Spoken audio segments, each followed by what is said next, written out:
Hi, women. Before we dive in today, I need to name something important. This episode, along with all episodes that you will hear until our winter break in mid-December, was recorded before my birth, prior to mid-August. Since then, our family has walked through the unimaginable. Our son was stillborn, and we are in deep mourning. As these shows air, you'll hear and see me pregnant, which now feels incredibly painful and weird, given that you are holding the sacred knowledge of what came after. So please forgive the dissonance. These stories still deserve to be shared and heard. We welcome your prayers, your loving thoughts, and your support as we navigate this spiral of such deep grief. I hope you find resonance and nourishment in this conversation today. Thank you. If you are like most of my listeners, you are devouring these episodes, and you're probably wishing that you could speak to the women that come on this show, learn from them, even get to know them in real life, right? Well, I would like to invite you into my inner circle. It's called The Lighthouse. The Lighthouse is my highly exclusive online membership, and it's where most of the women on this podcast are hanging out. It's by far the best social media platform on the internet. It's highly curated by yours truly, and our team personally vets every single member coming in to ensure the highest caliber community imaginable. I'm talking a full feed of free birth announcements every day, engaging in intellectual conversation about everything taboo under the sun, a ton of group calls every month to connect and be in circle, not to mention the now 7-year-old matriarch search engine that will quickly replace your Google searching. Add your name to the list in the show notes below and consider taking your place among us brilliant, sovereign, wild women, because it's just simply better when we're all together. See you on the inside, sis. Welcome to Free Birth Society. I'm Emily Saldea, and this is where we break the spell of medicalized birth, remember what's been forgotten, and rise together into our birthright to live, birth, and mother as sovereign women. Kristin Hauser. Hi there. Hey, girl. Back again. Again, I know you're a pretty high repeat guest.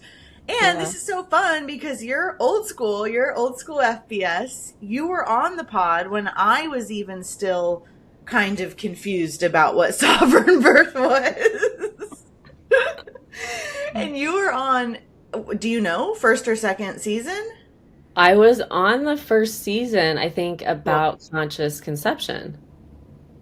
But you shared, was that not your birth story episode? That was not I was on an episode before my first birth. Oh, I didn't even know that. Oh my gosh. Terrible host. Sure, yeah. And then, because you and I had some connection through the birth world back in LA. Yeah. Yeah, forever, many lifetimes ago now. Anyway, so we will put this in the show notes of your OG episodes.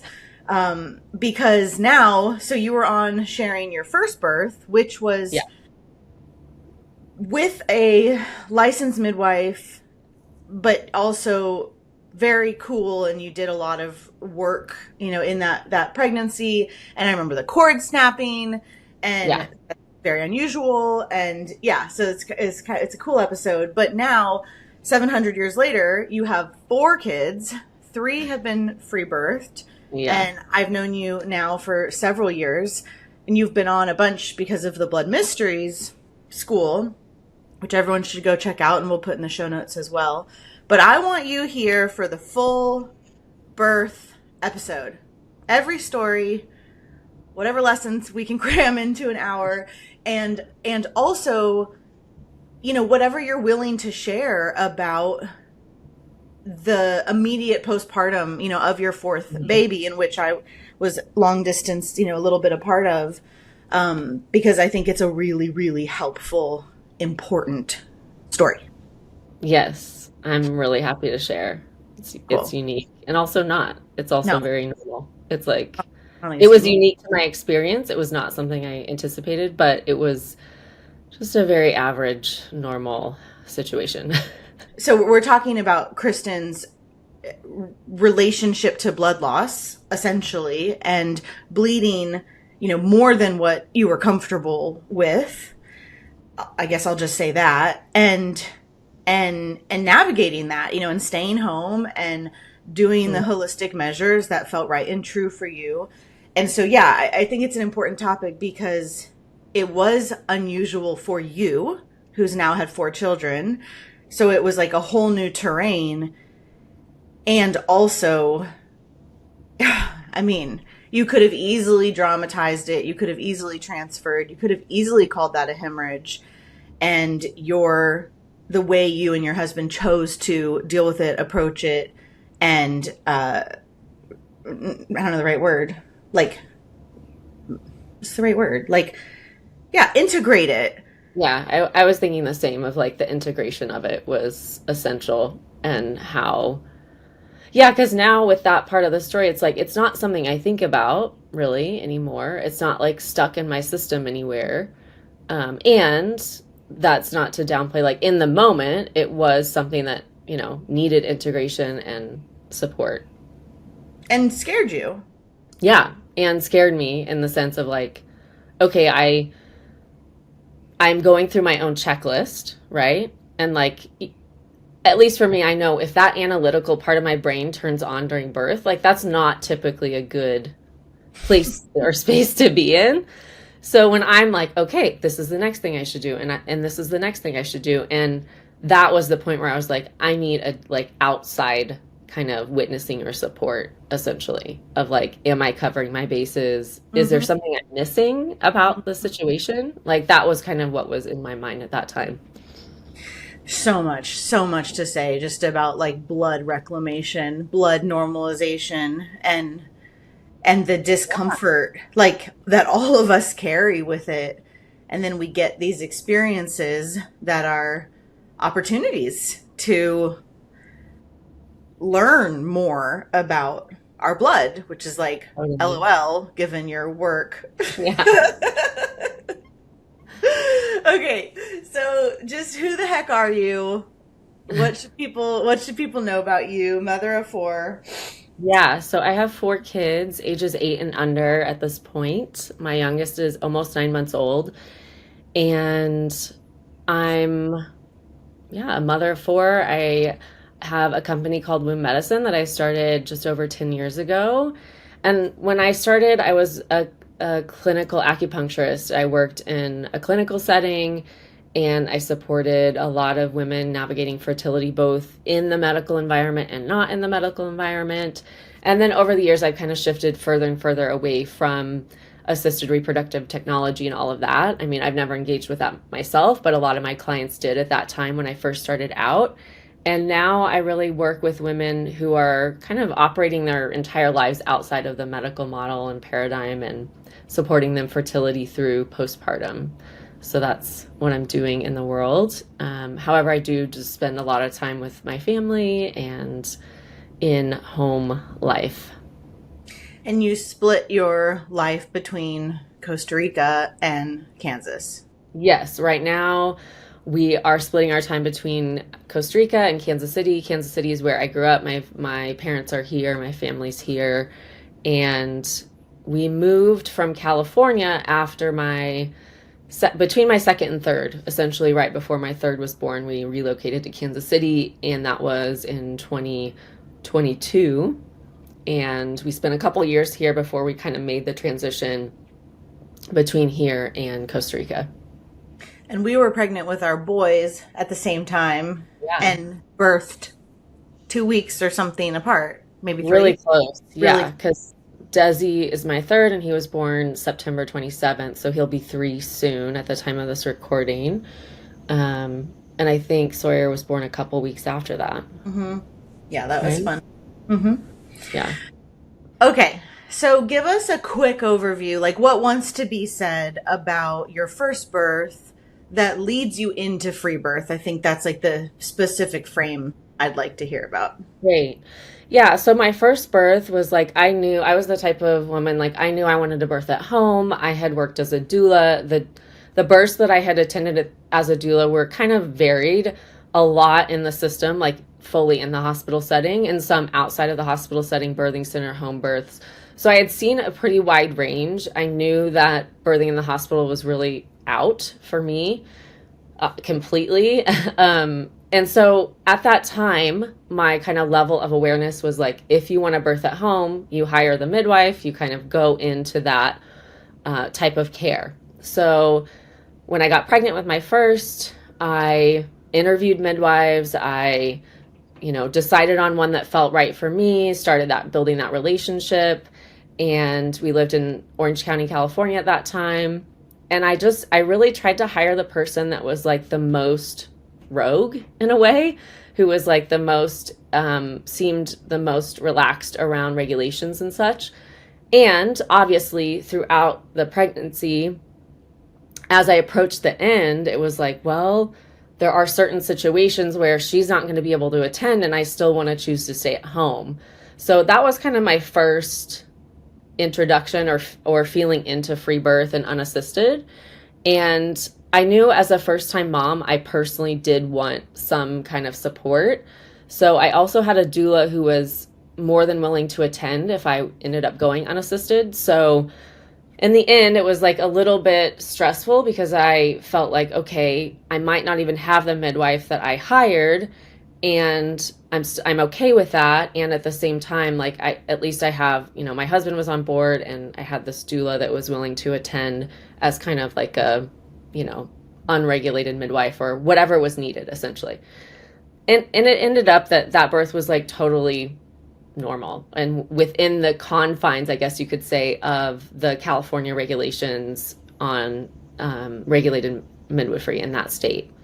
So yeah, I went into that birth kind of really with Let me just say that's such an important way to frame it. I appreciate that so much because, to people listening, I don't know if you would catch that, but, another way that women frame what Kristin just said was, well, my midwife was perfect and I got everything I wanted. And so not all midwives, to your critiques and, everything, my midwife was just totally willing to do whatever I wanted and said. It's like, no. You had a birth that fell into the center Venn diagram of everything that was allowed.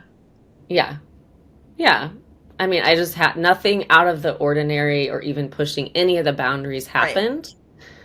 I called her. She arrived like 30 minutes before my son emerged. I had spent most of my birthing process at home with just my husband and a friend. And yeah, like you had mentioned before, the only thing that was kind of out of the ordinary in that birth is the cord did snap when he emerged. That was kind of taken care of really quickly with the baby in my arms. It was not something that was a big deal in that moment. He transitioned just fine, and our postpartum was all intact, and everything was good. Say that again? Were you standing? No, I was in the water and I was kind of like in a runner's lunge, I would say, like in a one knee down, one foot up. And he just had a really short cord and emerged really kind of quickly, I guess you could say. Mm-hmm. So I mean, I'll never really know why that happened, but I wasn't standing and he fell or anything like that. It was just he came out like that. And it's like a thinner part of the cord and the baby's fast. I mean, it's not that crazy that it would happen. Yeah. It was just, I had never been to a birth that happened. Yeah. But it's also not that, you just need to clamp the cord and like, that's it.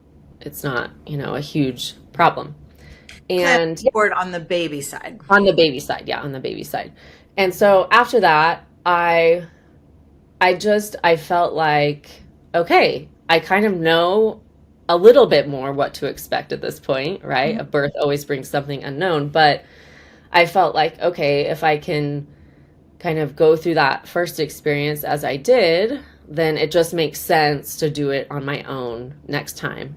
Mm-hmm. And then, so my subsequent pregnancy was about, I got pregnant at 14 or 15 months postpartum. And yeah, I was just like I knew that I would have an unassisted pregnancy and have a free birth. So that was my first free birth with my daughter. So she was born 23 months after my son was born. And so that was my first time navigating like being a mom and also being in labor, right? So that was the big kind of question mark in that process, was like, okay, is my son going to be at the birth? Am I going to organize for him to be away? And it just felt better for me and for our family to have him there. And it worked out just fine. Like, I did have someone that I knew I could rely on and call if I needed him to like be taken out of the room or something for a little bit, or outside. But yeah, it was another really sweet, pretty easy birth that happened during the day. It was like I went into labor in the morning, she was born at lunch, and by night we were like all in bed together. So where it was just the kiddo? This was in California. So we had moved to North County, San Diego, and I was there. We lived there for 4 years, and my husband was my main support for that birth. And yeah, and my son was there. He was kind of in and out of the room. And yeah, there was nothing really notable. It was just, I would say, about like a 4-hour labor. And she was born, and yeah. How did kiddo like deal with mom in labor at 2 years old? Oh, he was great. I mean, he was really fine. I feel like intuitively, of course, he knew something was up, like, and we had talked about it. But he was kind of in and out of the room. He was playing, and then he'd come in and check on me. And sometimes he would pat my head or touch me or something. But really, he never like tried to get in the birth tub with me or anything like that. I feel like he just intuitively got it, and we didn't really have to do a lot for him. Nice. Yeah. It's not always like that, but for us it was. Yeah. No, certainly not. I was at a birth one time where the baby was younger than he was, more like 1.5 years. And she just was screaming in her mom's face while the mom was literally birthing the baby. Like, the baby was coming out. And this sweet little baby was just like so freaked out and literally screaming in her face. I mean, that would be tough. We got her out of there for that once that started, but I'll never forget that, because that's obviously quite dramatic. That is very dramatic, and I would not have handled that very well.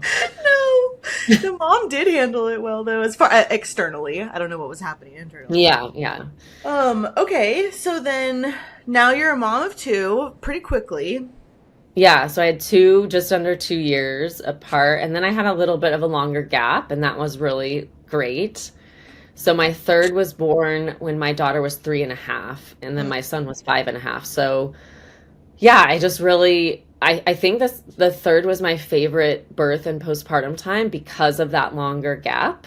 I think I just have to say that, because I know there's a lot out there about like child spacing and all of that. Of course, every family comes together in a unique way, but for me, having that 3+ year gap was just like so nice and so chill, and it just felt way more relaxed than having 2 close together. Of course, which I'm that's like experiencing arguable. I know, but I mean, in American culture, at least, it's like kind of not, I don't want to say it's expected, but a lot of people do space their kids closer together. They're like, banging them out. It's like 2 years, 18 months. Yeah. Which for me is not ideal. I mean, I'm only about to have my third, but my daughter was 4.5. Yeah. And so she had like her own life by that point, exactly. Going to dance and her sports and her friends. And it was like so chill. So I don't know how this will go. This is what, 2.5, almost 3 apart. Almost 3. Yeah, it'll be fine. I think you'll be okay. Yeah. So then when my third was born, it was again, just like unassisted pregnancy, free birth. We did have my parents then, since I had relocated from California to Kansas City. And that was really helpful for the other kids in the end. So this was also one of my longer pregnancies. I think it was my longest pregnancy, actually. So I was 41+ weeks when I gave birth to my third. So I was like really kind of, I wouldn't say I was like to the point where I was like, I'm just so done and over this, but I was like, wow, okay, this is the longest I've ever been pregnant. This is kind of interesting. And something that's common for me is like I get a lot of lead up contractions and stuff happening, and that can last like weeks off and on. Not that it's like interfering that much with my day to day, but it's like, okay, is it happening? I don't know, probably not. And then I just kind of go back to my life. And that happened a lot with him, I would say, for that third birth. And then, And you yeah, laid down a lot in that birth, right? yeah, yeah, that's Tell me interesting about too. that. So for my first two were born in the water. It was just very clear, like I got in the water at a certain point during the pregnancy or of the birthing process. I Yeah, I got stayed in in the the water water at for 3 weeks. 36 weeks I was like done. But it's it'll come back around with my fourth because I spent a lot of time going to the river in my fourth pregnancy. Anyways, so back to the third, um, I yeah, I went into labor, I think like officially or like more consistently on, I would say like 11 or 12, like 11 a.m., maybe noon around lunchtime. And my son was going to a forest school at that time. And then I had my daughter here with me at home. My husband was working, but working from home. And I was like, I'm just going to lay down for a little bit, see if I can rest, like see if this is just going to fade out again, like it usually does. And it didn't. And then I had some bloody show, and I was like, okay, I know the baby's probably going to come, right? It's like already that far.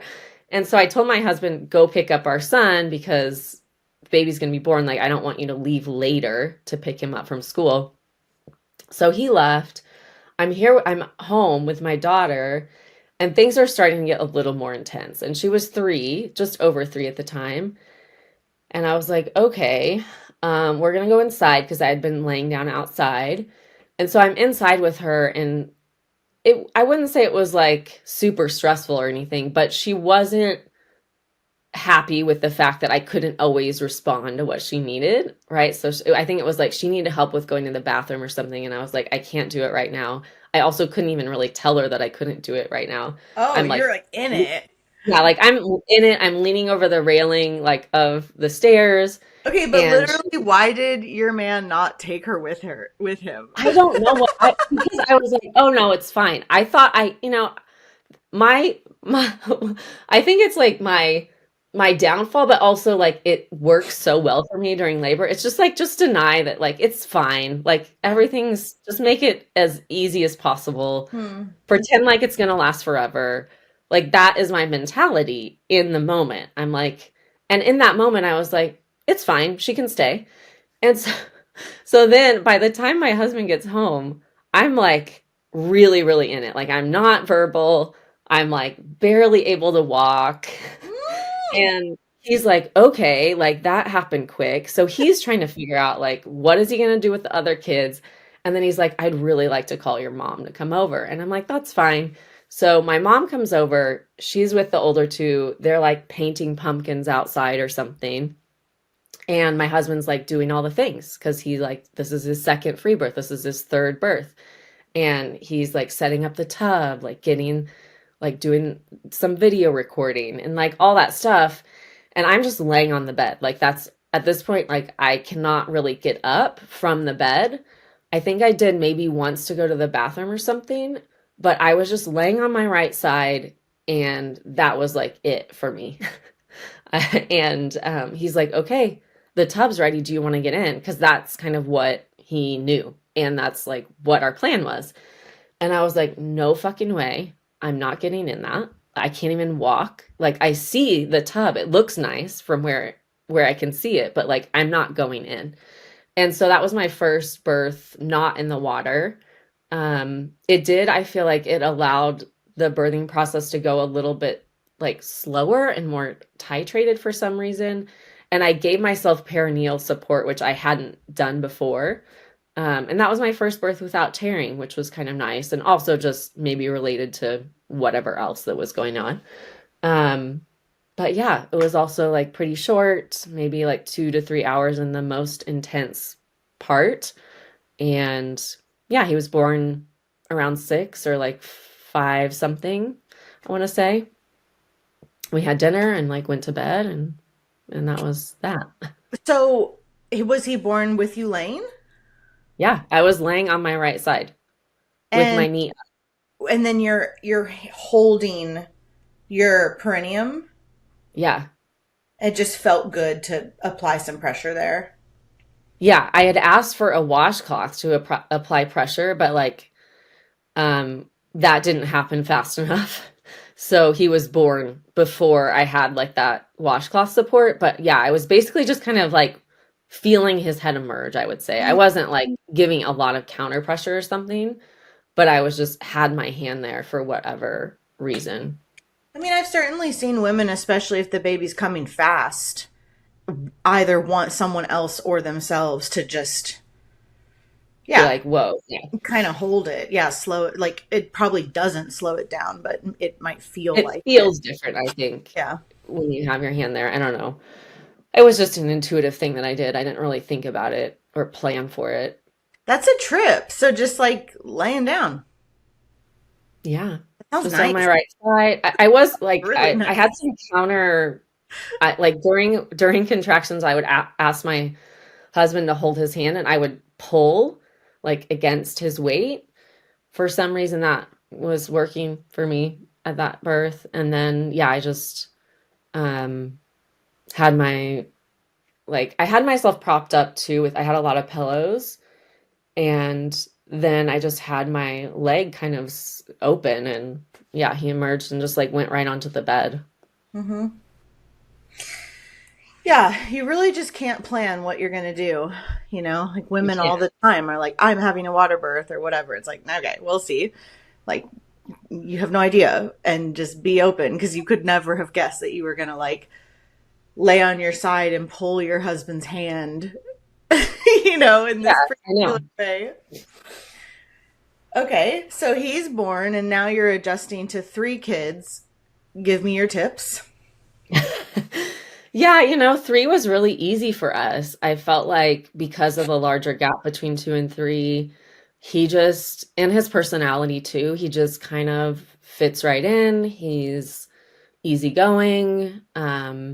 Yeah, he was just like, oh yeah, of course, he's here now and it's great to have him. And he was easy to, yeah, easy to be around, easy to take care of. Like it was a really easy transition for us, actually. I would say it was our easiest. Hmm. Um, so yeah, I don't know. There wasn't really any tips that I can give besides maybe we had a lot of support, which is always helpful.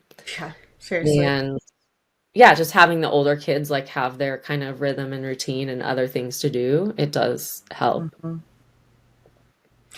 So before we get into your fourth one, anything to say about just like, I know it's just like so normal, and the longer we live this way, I feel, oh, excuse me, like the less I have to say about it. But like, it's still pretty radical that you just like get pregnant and have a baby in your house and don't I know. dramatize it and pathologize it and complicate it. And yeah, I guess I'm just wondering like if there's anything you want to say about your path and evolution as a woman and a mother, and how wild pregnancy and free birth, like what's the work of it? What's the challenge of it? What's the, lessons of it? Like what has it given you? I mean, you could go in any direction, but like what Yeah. what do you have to say about that? Yeah, I mean, I can relate to what you were saying before is like the more that I'm in it and the more that I've done it, it's like for me, it just is the normal. It is kind of the normal day to day. And there's less that there's less that I guess I could say over time, I spend less time thinking about that, Yeah. right? I spend less time thinking about why do I do it this way or that it's so different than the way everyone else is doing it. I mean, there are moments where I realize where I'm reminded, right, by the external world, like, oh yeah, this is like outside of the norm. it's not normal to like never see a doctor, refuse ultrasounds, like just go You're not home and even give birth. refusing. You don't even refuse them. You know, True. that's like saying you refuse a Big Mac. It's like you're not even in a world where a Big Mac would be offered. Right. Yeah. So it's just like, I mean, I guess I recognize that, yeah, people are like, whoa, I can't believe you would do that. Or, you know, I do occasionally get the odd question or something about it, about like, what are your, you know, that's so brave, or you're so, whatever the thing is that is their projection. So I think maybe over time, what has gotten easier and more clear is like, I don't really take on the projections of others as easily as I might have as like a first time or even second time mom. Is I'm like, that's really not about me. Yeah. That's about whatever their thoughts or beliefs are, their own experience. So that part has gotten easier. And I think that evolution has just been, yeah, just a natural part of having more kids and having more experience and feeling like, yeah, it's okay, like that I'm making the decisions that I'm making. And I also, I think over time, and maybe Emily, you feel the same, is like, and I know Free Birth Society gets a lot of like hate around this, to be honest, is I'm not trying to convince everyone else to do this, you know, like Right.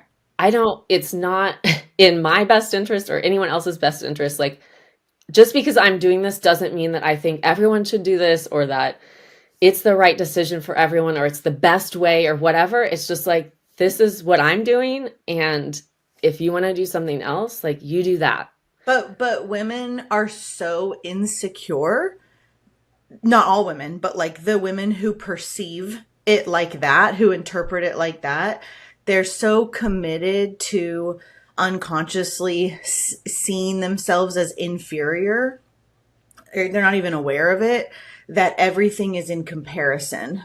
And so for someone to make a choice like that, somehow it somehow means something about their choice to do something different. You know, it's Right. like if FBS could have a tagline, you know, it really should be like, hey, women, do whatever the fuck you want. You know, and you're the only one that has to live with that, you know, so have fun.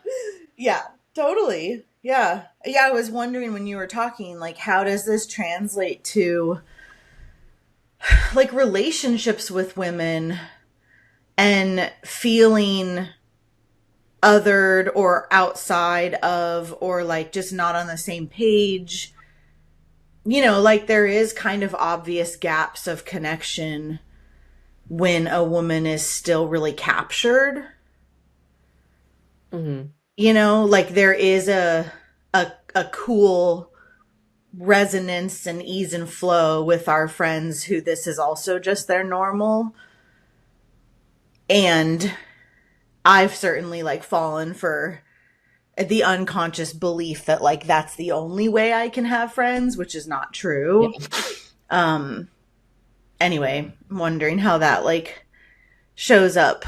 I guess like you have you have a similar dynamic, also very different, but like, yeah, you're just like friends with other free birthers and you're in this like cool community in Costa Rica where that's really normal. And totally. Yeah. Yeah. But I have to say, Emily, like, I'm glad you brought this up because I think my like relationship to the idea of community and just relating to other women has evolved over time. Yeah. And what I really try to orient to is like, okay, what do we have in common? Like, what is the common ground that we can meet around? For example, like our home in Kansas City, it's like in a very traditional, like suburban neighborhood. And I'm friendly with the people that live here. My kids have some good friends here, and we are friendly with those neighbors. They're very different, but like, I'm always like, okay, well, what we have kids that we love and our kids get along, and like, what can we connect around? Like, what does make sense? Like, we're already in proximity to each other. And in a way that is part of community, is just like who's around you, who's in your immediate environment. And so I do try to find ways to relate to people that even if they're areas that where we don't agree or our lives are very different, it's like, yeah, I can still, enjoy some common ground and like not make it something that it doesn't have to be. And then of course, there's that other side of like, yeah, I still need close friends and people who really get the decisions that I'm making, and that's nourishing as well. So I don't think it has to be like, one or the other. I think when you first get into this world, or you like are first starting to make more sovereign choices, it is really helpful to be surrounded by people who are at least understanding, at least making some of the same choices that you're making, perhaps, because it's such a radical choice in a lot of ways. But as you continue down that path, I think, and you just get more secure and more comfortable with the decisions you're making, then it's not that it becomes irrelevant, but it becomes less essential, I think. Exactly. Yeah, I think that's true for all like core values and ways of life, right? Like when it's embodied, then you become unshakable, and your need for everyone to kind of validate it and understand it literally goes away. And it's nice to have people in resonance. Of course, we're drawn to that. But I'm thinking about this session I did the other day with this woman, a pregnant woman, and she was like, wait. You've never had an ultrasound? Like, you've never done blood tests? Like, even with your first, like, it was actually unimaginable to her. And it was in a professional setting, so it's not exactly the same, but I was just like, I was watching my reaction, because I'm like, of course not. Like, that's insane to me. Like, I'm so blown away of what women are just willingly doing to, to their bodies and to their pregnancies. It like blows me away. And I'm so, I'm like such a no to it for myself. But just like you, I was thinking when you were talking about the doula life before, how in our culture it's really common, people say everyone should have to be a waiter before they grow up or whatever. Yeah, okay, that's fine. Yes, you should work in the food industry. It definitely gives you some compassion, but every woman should be a doula. Every woman should go to hospital births and see what they're doing in there and get a real lay of the scene, so that they can have some honest information about what they're choosing, because that is actually at the core, I think, of you and I's, like obvious knowing that we were never gonna mess with that, was because we had like very real firsthand experience. Yeah. And I think when you see it, it's like you can't unsee it. And you're like, okay, that's what I'm getting if I go there. Like, no, no, thanks. I'm not gonna do that. Okay, so you have this like easy integration with your third, and then you get pregnant. How soon? How old is Desi? So Desi will be 3 soon. I got pregnant about 6, I think between 16 and 17 months postpartum. Oof. Yeah. And was that a positive, purposeful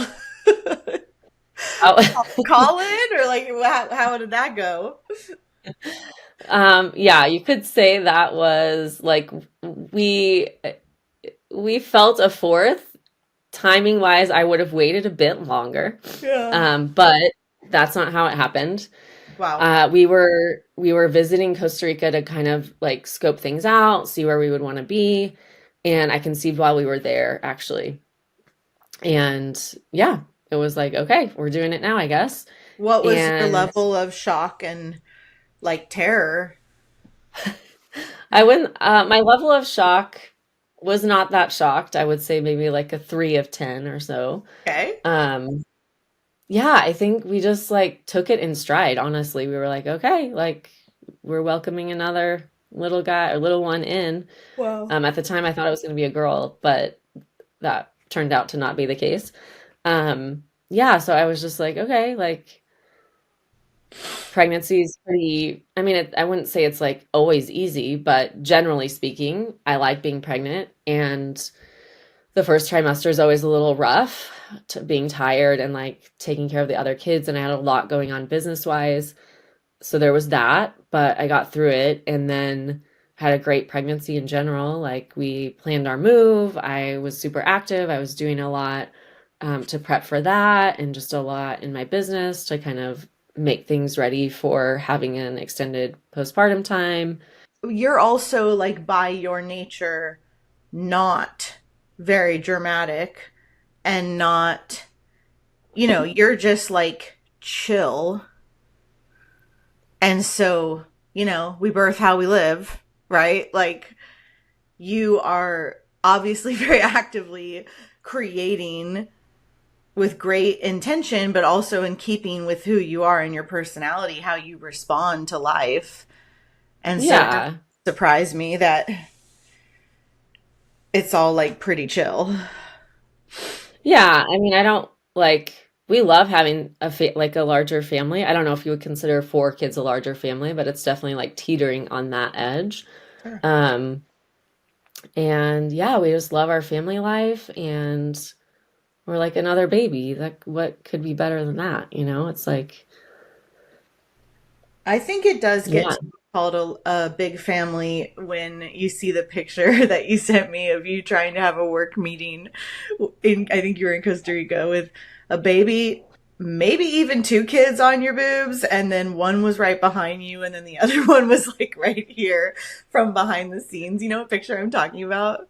I know exactly what you're talking about. Yeah, I was talking to you, I think, Yeah, no, and I Nancy, know. perhaps. And And it was sent like, that I was pic, holding and the it's like, baby. that's a lot of kids. Yeah, holding the baby. Toddler, I think, was playing or like having a juice or something. And then the 2 big kids are like back there, like, when are you going to be done kind of Yeah. vibe. Yeah, Yeah, exactly. that's maybe a big That family at seemed that like a point. lot of kids in that pic. Yeah. Yeah. Okay, so you're pregnant. You're figuring a lot out in this pregnancy. Yeah, your business is popping off. You're moving international. I mean, that's a lot. That's a lot of stuff. It was a lot. It was a lot to manage, like, retrospectively. I'm like, yeah, that was a lot. I don't know. I tend to, like, once I get to the second trimester, I do have a lot of energy. And so I kind of just knew I was channeling that in a particular way. And we left Kansas City around the time I was like 34 weeks, 33, 34 weeks, and had everything set up for us to be in Costa Rica. And yeah, I wanted to use those last 6+ weeks or whatever it was going to be to just really settle in, get my kids into this like little jungle school, and organize things, like, yeah, just all the things that need to happen when you move to a new country. We had to buy a car, and yeah, lots of things had to happen. And I was still working, I would say, up until about 37 weeks. And that's usually when I like really try to slow things down and take more time off. And yeah, it was like similar to Desi's birth in the way that I started feeling things, at 36, 37 weeks. It's like, okay, I'm really kind of starting to like slip into another realm at times. And sometimes that would last like just a few minutes, and sometimes that would be like a couple hours, and then I would be like in normal day-to-day mode again. And that's always such an interesting time, because it's like birth could be really far away, or it could be today. I don't know. Could be in it right now.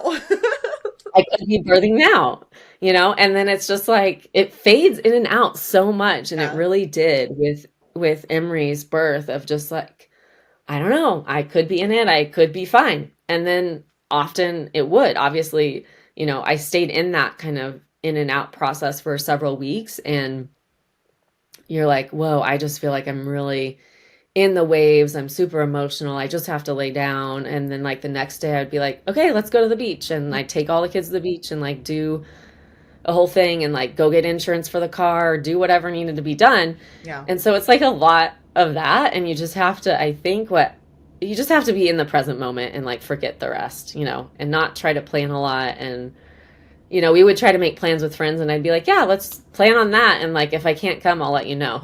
Yeah. Like that kind of thing. Like, we did a lot of meetups and different things that with the community that we were kind of getting into. And yeah, it was really hot. Obviously, I mean, coming from Kansas City in the summer is also very hot. But living in the jungle is like a different kind of heat. And so we were living pretty close to the coast, about 20 minutes from the beach. And we had a little bit of elevation, but it's still just really, really hot. And so I had more swelling at the end of that pregnancy than any of my others, but I just contributed it to like the heat and walking on tile floor all the time. So I had never had a pregnancy where I was walking on tile floor all the time. So yeah, I laid down, I rested a lot when I needed to. I, stayed in a cool AC room as much as needed.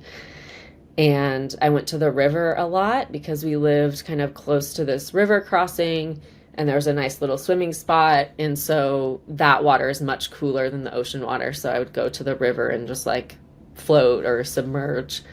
And that always like really helped with mitigating that like pregnancy heat that can kind of, just be at the end of pregnancy. And that's kind of how I spent those last weeks. I got some help, I had help, which was great. So once we settled, like I hired someone to help with the house, to help with the kids. I was working with a postpartum doula, and she also does meals, like meal prep. And so I got some meals and I had a little bit of help there. So I just really invited in as much help as I needed, like having just done the transition, plus having 3 kids that like needed a lot of different things. Yeah. And that's kind of what was going on at the end of my pregnancy. All right. Tell us your birth story. Yeah. So, like I said, it was like off and on with contractions, waves, whatever, it was clear like I was approaching the birth portal. And I remember, at the very last week or two, I would say, I just, I felt really kind of not here or there, like really kind of just laying down a lot, not oriented to like the normal day-to-day reality. And that was when, I think I shared this maybe with you before we started the recording, but that was when I also transitioned my toddler to sleep with my husband. So I had the nights to myself, which I hadn't had in a really long time. And I was just like, oh my God, like the kids go to bed early, and then I would like read or watch a movie or just like enjoy that I was kind of on my own. And I slept alone too those last few weeks. And I wasn't sleeping great, so I was up a lot. But just the fact that I like had my own space for those few weeks was really great and really helped me kind of get in the right headspace for like birthing again and all that comes with that, getting ready to take care of a baby again. And so I was actively desiring that my birth would unfold at night because I had never had a nighttime birth, and I had 3 kids. And I'm like, well, they're just going to be here, so might as well be at night when they're sleeping. And that ended up being what happened. So I woke up at like 2 a.m. and I was like, okay, here are the contractions again. Probably it'll go away in like 45 minutes. And so I went to the bathroom, I laid back down, put on some music or something that I was listening to, and it was just like, I'm going to go back to sleep. Like, this is what's happening. I'm going back to sleep. And I was like 39 weeks and 6 days or something. And so I personally inside, I was like, I have another week to go. And that's that. And I'm tired, and I tried to sleep, couldn't sleep. And I wasn't getting that many contractions, but when I would get them, I was like, whoa, okay, this is pretty intense. And so then eventually I got up, I had a snack, I walked around a little bit, I did some pacing, and I was like, okay, I could probably still go back to sleep. And so then it's like 3:30, and I'm like, I'm gonna try again, go back to sleep. Lights off, like listening to something, propped up on this particular pillow situation that I needed at that time, still couldn't sleep. Okay. This went on for like another hour, and then I got up to go to the bathroom, and I was like, oh, there's like a little bit of blood. So I'm probably going to have the baby today. Yeah. And so then it's like 4:30, And I'm still fine on my own. I don't want to wake my husband up yet because I knew he's sleeping with the kids in the other room and I would have to go in. It's like likely that I don't want to wake everyone up. Like, no, I'm not doing that. And I was like quiet and nice. And so I just like started getting my birthing space ready. Just like on my own, just like in a very relaxed way. Like, oh, okay, I want to get this blanket out. I'm going to get myself some more water, like just the basics. And by 5, it was like barely starting to get light, I think. And I was like, okay, this is getting pretty intense. I think I'm going to wake up my husband. And I figure by that time, it's like, it's 5 a.m. If the kids get up, like, it's not ideal, but it's fine. And so this part is kind of funny. I like stumble into the room and we hadn't lived there that long. So it's not like I really knew the space like super well in the dark. And I remember I couldn't bend down. So and my husband's kind of laying on this like floor mattress because he's with all 3 kids. And I just kind of kick his foot several times. And I'm like, get up, get up. And then I just walked out because I was like, I got to get back to like where I can be on all fours because that was the thing that was working. And so luckily he did respond to that. He came out and like came into the other room. And I was like, yeah, we're going to have this baby. And so then he's kind of going into his like get things ready mode. And he's just making sure I have water and all the stuff and asking me if I need anything. And I was on the bed and off the bed. And I was kind of like in different places. But what was working was kind of standing up and leaning over the bed. So I was doing that. And in my mind, I'm like, I probably have like 4 or 5 hours to go. I don't know, for whatever reason, that's what I thought in my mind. And then I was like, man, I just feel like a ton of pressure. Like, what is going on? Like, my tailbone is so like, I don't know, just like there's so much pressure on my tailbone. And I was like, okay, well, I'm just going to feel and see like what's going on inside. So I put my hand in, like, just, I don't know, one knuckle inside of my vagina. I was like, oh, there's the baby's head. Okay. And so this is probably like 5:20 or 5:30. And so I tell Thomas and I'm like, oh, the baby's head is right there. Like the baby's coming out. He's like, okay, great. You're doing great. You know, all the stuff. And I had to have, no, what did I do? I think I needed help just like getting my clothes all the way off at that point. And then I had set up like this birthing pad, or I don't know what else to call it. Like I had set up like a mat and some Chuck's pads and stuff and towels at the end of the bed on the floor, because for some reason, just like being against the hard surface was what I needed at that point. We had a birth tub. It was like way beyond, we're not going to set that up. Yeah. Like we're not doing any of that. It's like, that's over. And yeah, he just like came out just as the others had. I think I had one knee down, one knee up, or one leg up.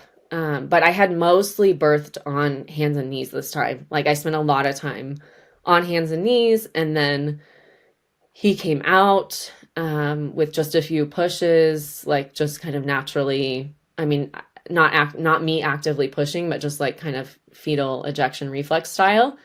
He just came out right onto the floor and into my arms. And I was super surprised that it was a boy. So I think the first thing I said to him was like, wow, you surprised mommy so much. You're like a little boy.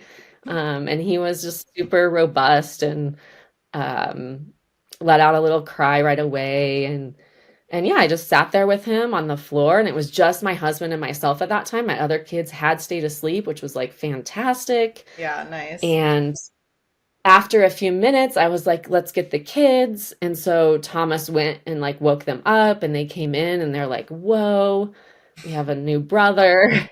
They're like, what just happened? So, you know, the kids are meeting him and he's just in my arms. And then I was kind of just sitting like on my heels or something. It was not the most comfortable position. And then I realized, okay, and I need to birth a placenta. I'm noticing there's like a trickle of blood. And all of my placenta births have been easy. They've always been within like 10, 15 minutes of the actual birth. And so that wasn't unusual. And so then I was like, okay, let's get the bowl, I'll deliver the placenta.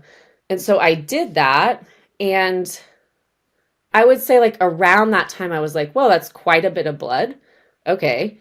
And at that point, I was like, I should probably lie down. And so I just had my husband help me to the bed, and I lied on the bed, and it was already like ready. And I had the baby, and I was like, okay, I'll just start nursing the baby and like seeing him, taking him in, all of that. And so I was doing that, and then I was like still feeling some gushes of blood. And it was like, that's quite more than I'm used to or than I can remember. And I felt like, okay, I don't want to lose a lot of blood just in general. Like I know that our blood is like so essential, and of course it's normal to release blood with birth.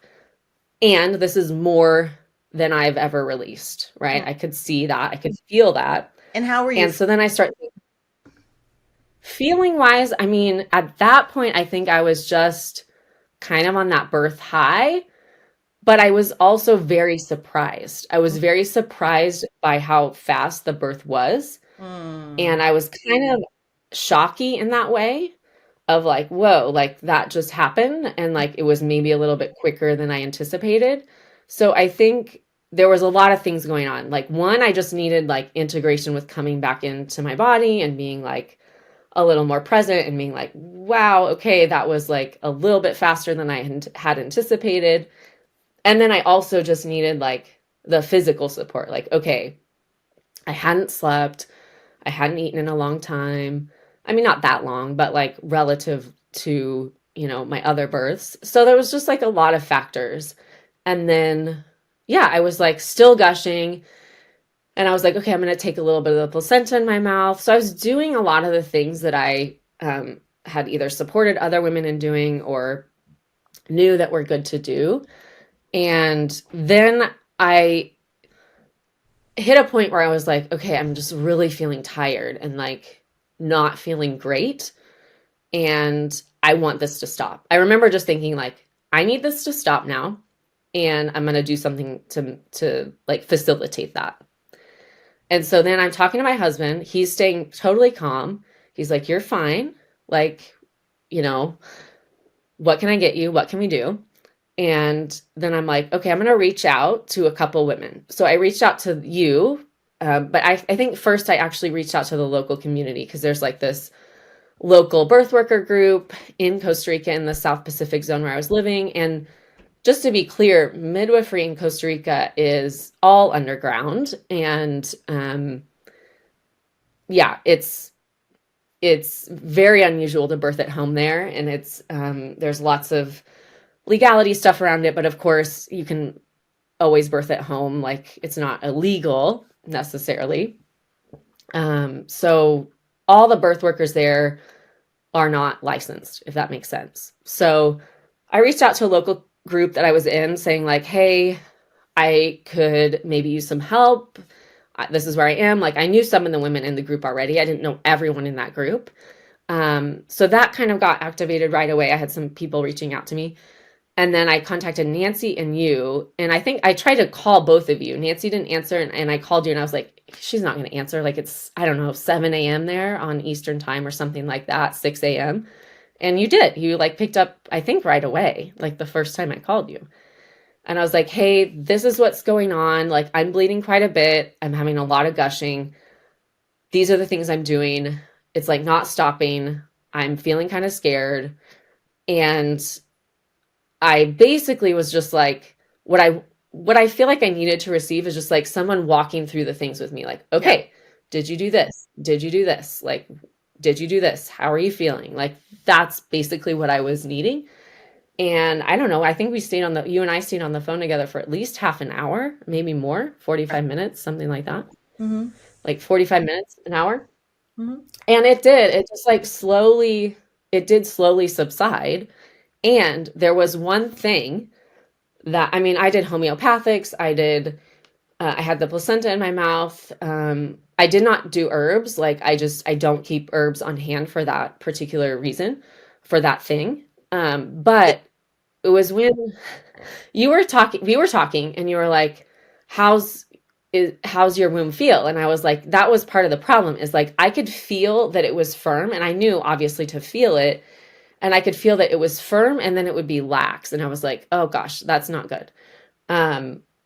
So I was trying to kind of hold it myself and not do like fundal massage, not like really dig in there or anything, but just like bring a little more awareness to that. And it was you that said like, no, or maybe it was Sister Morningstar who was like telling you or something. It was like some web that was created around me.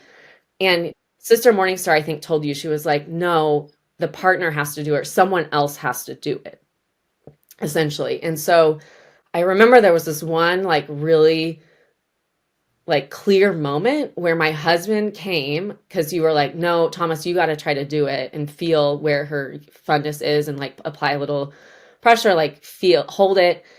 And so then I'm showing Thomas, like, here it is. I'm like holding his hand on my body first, and then I'm letting him do it. And in that moment, I don't know, just something coalesced. Like I had the containment that I needed.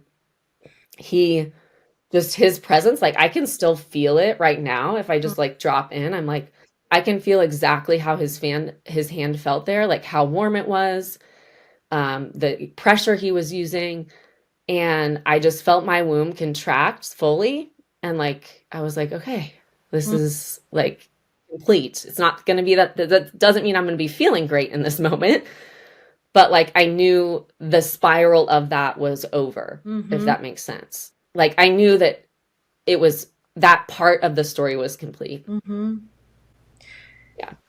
I mean, I wonder if you'd agree with me, but like when I think about your story and your year and landing there and your personality and your fourth kid, and like when I see all of it from kind of like a 30,000 foot view, when I picture him putting his hands on your womb after having reached out for help and support to your web, it's like the word I just hear is like receive, and you're such a, as many mothers are, you're such a, I got it, like you said it earlier with Avani being there in that birth of just like, no, it's fine, I got it.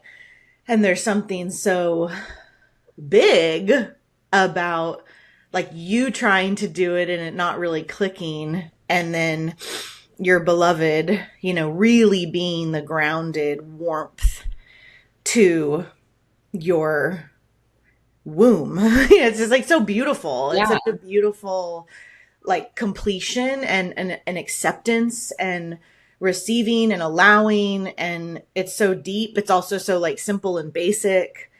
And so I know. Yeah. And yeah, that was sister, because I was on the phone with you, but texting with her and Yo to just, like you said, like a web, just to see if I'm missing anything. And like, is there any other tips I should be passing? And so, yeah, that's what's so fun about this kind of lineage of birth work. I mean, I hope all birth workers have it, but this like, like it is a web. If it, like you're with the mom and you have people with you and they have people with them, and like that's how it's meant to be, so that no one's ever like alone on an end. Yeah. But anyway, I mean, I felt very honored that you reached out and was really happy to hold that space with you.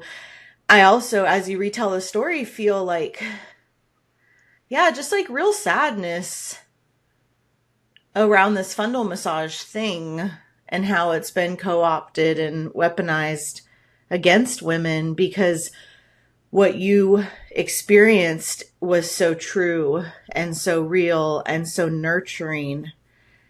And like you said, was actually the thing that completed that spiral.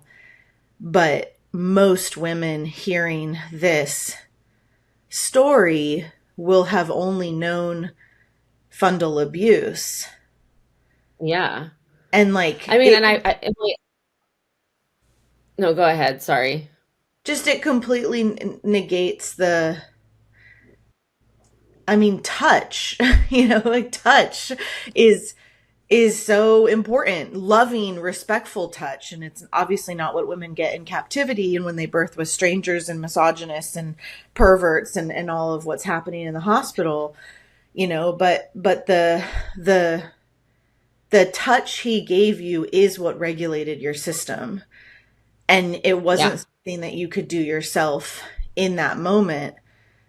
It's just so powerful to touch.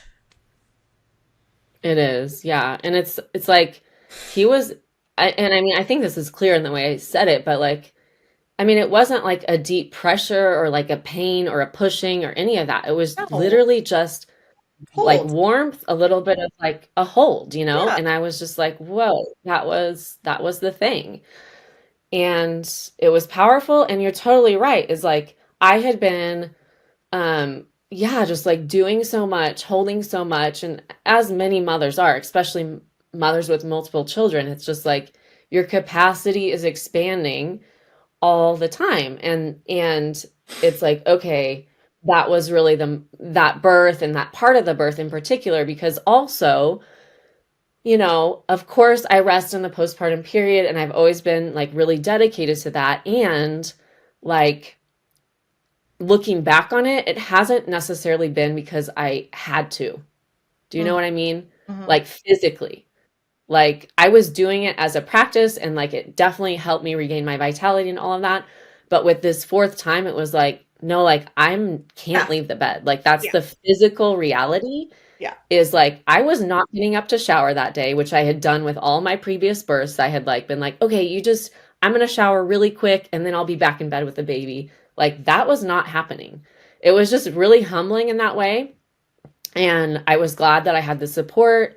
I had a local birth worker come over to me that same day and like check in, and she was so sweet. And like, I was like, yes, this is what I actually needed. And like my body created these circumstances that I could receive a little bit more than I had anticipated. And that was it. It was like. Sister talks about, one of the, like, forgive me, sister, if I butcher your beautiful way of explaining this, but she talks about the dangers or downfalls, pitfalls of blood transfusions is that it shortcuts and band-aids exactly what you're talking about. And that when a woman, when a woman bleeds and is depleted after birth, which isn't everyone, right? But it is some women. Right. And there's nothing wrong with that. It's not bad, or any of that, but there's a wisdom in it to the deeper spiritual context of receiving and resting and all of these things that otherwise you probably wouldn't do. And by you, I mean like whoever we're talking about. And when you do the blood transfusion, I wish I could remember exactly how she says it, which obviously you weren't going to do because you free birth, but like most women don't. And that when you get a blood transfusion, you're overriding your need for rest and community care. And so women they like miss out on the thing that their body's wisdom was trying to help them call in, which was community care. I love that. Yeah. Yeah. And that was it was like, whoa, yeah, it was that reminder. It was like, okay, I've been over functioning in some ways. And like, of course, we all do that at times. And it's like, we hope there's an end in sight. And then it's like, does that end ever come? I don't know. And I was like, okay, I really have to just receive. And so that my postpartum looked different than it did with my others, not in a big way, but it was like getting up to go to the bathroom was like pretty big deal those first few days. Like I didn't do much of it. Like I had blood all over me for several days. Like I had someone help me like wipe it off and stuff, but like I didn't take a shower for the first few days. And that first shower that I did take, my postpartum doula like set up a chair in the shower so I could like sit in the shower. And I was like, these are all things, I hadn't experienced before because I released the placenta, a little bit of blood came out, and then I was like, I'm gonna get in the shower, lay down, but that was just not my reality. And yeah, I just learned a lot about rebuilding your blood after that kind of release. And I recovered well, like within 4 weeks, I would say, but it definitely took me a little bit longer than my previous births. Not not for my like vaginal tissues or anything, that all felt good, but just for my energy level, just Sure. like my day-to-day Yeah. energy level.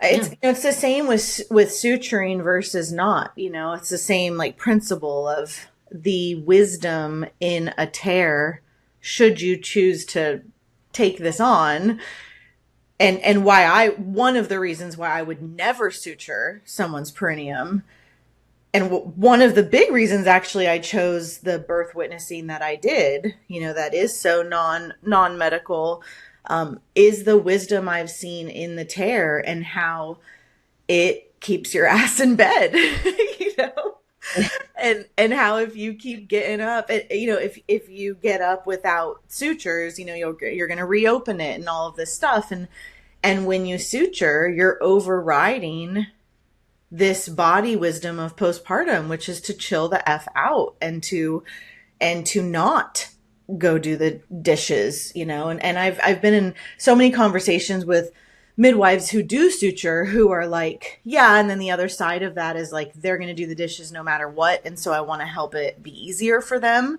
It's like, okay, that's fine, like to each their own, obviously. Yeah. But for me, I just wouldn't feel right about that, because I'd rather see if I can invite her, and it's not just like a pitch, like you'd need to be really prepared again for the same thing, community support and receiving, because it's a big deal to have a bad or large tear, and it's going to take probably three times the length of time you want it to. And it absolutely can reopen, and it sucks. It's hard. And the one response to it is to rest, which, yeah, I just think there's so much wisdom in it. Just like, it's like, doesn't surprise me that your fourth baby moving to Costa Rica, you're over functioning, like what wisdom your body demanded you practice, because it would have been so easy to not. Yeah, totally. So yeah, and then there's something else I want to say about that immediate postpartum time, and just like the first couple of days. So, like when I'm talking to you on the phone, I'm like messaging with some local women, and I mean, I was scared, and at the same time, it was like leaving. I could recognize that leaving home would have been like the worst possible option. Like, it would have made things worse, essentially. Like it didn't make any sense to me. And I'm like, I can't imagine, or I guess I can't imagine, is like, if I would have had that amount of blood loss in a medical setting, like that's kind of considered an emergency, or, I definitely would have gotten Pitocin and all the stuff. And that cascade, it like reiterates the fear, right? It's like reiterating like, oh yeah, this is something you should be afraid of. It isn't good. Like all that. And I'm like, wow, you can really like see how quickly that kind of train of thought and that cascade falls, and how damaging or how much it impacts like the mother baby connection in those first hours, and just all the things. And, this was something that happened. And I would say like within, he was born at 550 or something like that. And within 24 hours, it was like integrated, kind of complete. It wasn't something I needed to spend a lot of time thinking about. And I just know that for so many women in the medical system, like that isn't just so far from the reality of anything that happens during their birth that they can take with them for such a long period of time. Well, it's in large part kind of summarized or gives an example of why we free birth, which is really hard for certain people of medicalized, indoctrinated consciousness to understand, because they're going to hear this and it's like, whoa, you got really lucky. I'm not trying at all to downplay the seriousness of a potential real hemorrhage, and at all. I'm not trying to downplay that. And this is why this conversation is really delicate and complicated, because what is normal is often treated as not normal and as an emergency. And we know that what you went through was normal. We know it. Right. Yeah, I mean, there's a lot to unpack there. And like,